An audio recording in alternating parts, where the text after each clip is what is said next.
Good evening, everyone. My name is Amna. I'm drawn to the stories people are too scared to finish. The ones you don't say after midnight. The ones that aren't told at all. See, I'm not afraid of ghost stories. I collect them. And in this series, I'll be sharing the darkest legends from around the world, one country at a time. Not the polished tales, not the ones made for tourists, the ones that linger in classrooms, in quiet shrines, behind mirrors, and under floorboards. This is Whispers and Warnings, where we say what shouldn't be said and we listen to what was never meant to be heard. Tonight we start in Japan, a land of beauty and silence, but in the stillness, something watches, something counts, and something waits.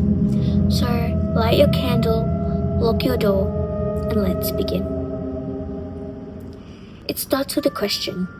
Simple, harmless. Do you think I'm pretty? She's wearing a long beige coat. Her hair is smooth, black, and her face is hidden behind a mask. Polite, assuming she's just standing there in the fog, like she got lost on her way home. If you say yes, she smiles, then peels back her mask. Her mouth is split from ear to ear, wide, jagged, still dripping. How about now? You run, she follows. You say no, she kills you. You say yes again, she cuts you to look just like her. You ask a question, you might confuse her long enough to escape. Kochisake Onna's name means the slit-mouthed woman, and she's said to be the ghost of a samurai's wife who was murdered for cheating. In the 1970s, schools in Japan reported sightings of her. Police officers were assigned to patrol playgrounds. It wasn't just a rumor, it became a public fear. Today, she's adapted. She wears a COVID-style mask now, and she still asks if she's pretty. And to that I say, you're terrifying, you need therapy, not validation. But say it nicely, she does not take rejection well.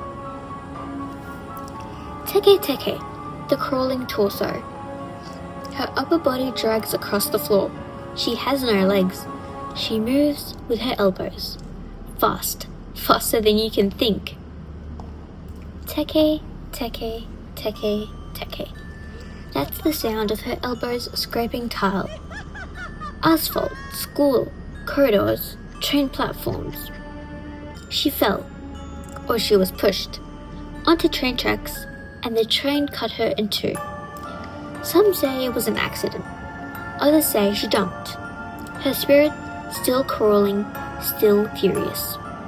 If she catches you, she cuts you in half, just like her. Sometimes she asks, "Where are my legs?" Sometimes she doesn't ask anything. Folklore says if you hear her name or repeat the story, she comes for you in 3 days. So yeah, welcome. 3 days. Good luck.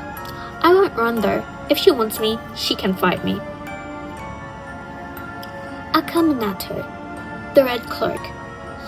You are in a school bathroom. It's cold. You're in the third stall. The door locks behind you without your hand touching it. Then a deep, velvet smooth voice from nowhere comes. Do you want red paper or blue paper? Choose red, you're cut to pieces. Choose blue, you're suffocated. Try to say green or nothing at all, he drags you to the underworld. He's Akaminato, the red cloak. Some say he was a beautiful man who wore a cape and died violently in a school bathroom. Others say he's a demon who chooses lonely souls. And the thing is, he gives you a choice. You think that makes you safe, but in his game, every answer is wrong. And I just want to know who decided ghosts need riddles now. Wasn't it terrifying enough? Next on the list, we've got Hanako-san, the girl in the third stall. Knock 3 times. Hanako-san, are you there? Silence. You wait. And then, from deep inside the stall, you can hear a low whispering voice. Yes, I am. Hanako-san is one of Japan's most famous school spirits, a little girl who appears in the third stall of the third floor girls' bathroom. Nobody agrees how she died. Some say she was playing hide and seek during an air raid in World War II and never made it out. Others say she was murdered. Some just say she was forgotten. She wears a red skirt, a bob haircut. Her eyes never blink.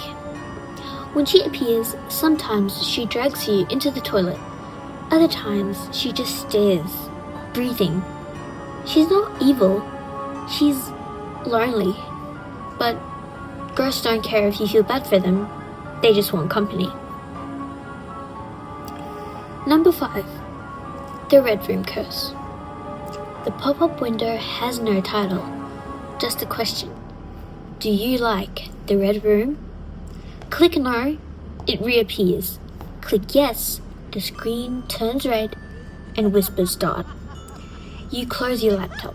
Doesn't matter, you'll still be found dead. The room painted in your own blood. Your name added to the list.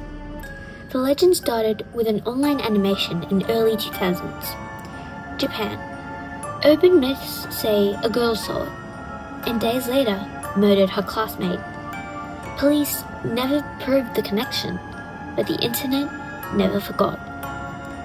There's no spirit, no face, just a cursed file that spreads by being read. And now you've heard it. Close your tabs carefully tonight. Okiku's Well, the ghost who counts. The well still exists at Hijime Castle. Okiku was a servant who was accused of losing one of 10 priceless plates. She swore she didn't lose it, but her master wanted a reason to punish her, or force her into submission. She refused him, so he threw her into the castle's well. She drowned. Now, every night her ghost rises to count. Ichi, ni, san. She stops at 9, screams, then starts again. Over and over and over, until a never-ending cycle. They say if you interrupt her count, she notices you, and if you try to leave before she screams, she follows. Number 7. Gozu, the Forbidden Cowhead. You want the real story? Fine, let's say it together. Gozu means cowhead. Some call it the most dangerous story in Japan, not because of the ghost, but because of the story itself. They say if you hear the whole tale, you die of fear or madness. Not symbolically, not metaphorically, literally. But I don't believe in forbidden, so here's what I've done. Whispered in different versions, it begins in a nameless village.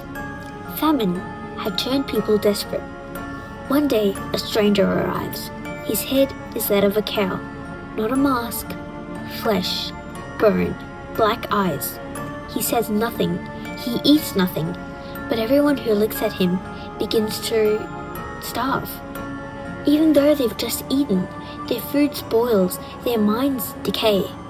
Then the villagers begin to devour each other. First, strangers, then neighbors, then children. The final survivor kneels at Gozu's feet and asks, "Why?" And Gozu smiles, because the village was always a test, and humans always fail. Alternate versions say the story ends with the listener vomiting black bile, or clawing out their eyes. But me, I just say it's a fairy tale, because fears only grow in silence, and I don't believe in keeping monsters quiet. That was Japan, not the country you see in photos, the one beneath it, behind the stalls, inside the screens, below the well. 7 legend, each different, each deadly. Some sad, some angry, some waiting to be remembered. Which story followed you home tonight? For the next episode, I'll be talking about Russia. Ice. frost and silence, and something buried beneath the snow that should have stayed there. This is Whispers and Warnings, and I'm Amna. See you in the dark.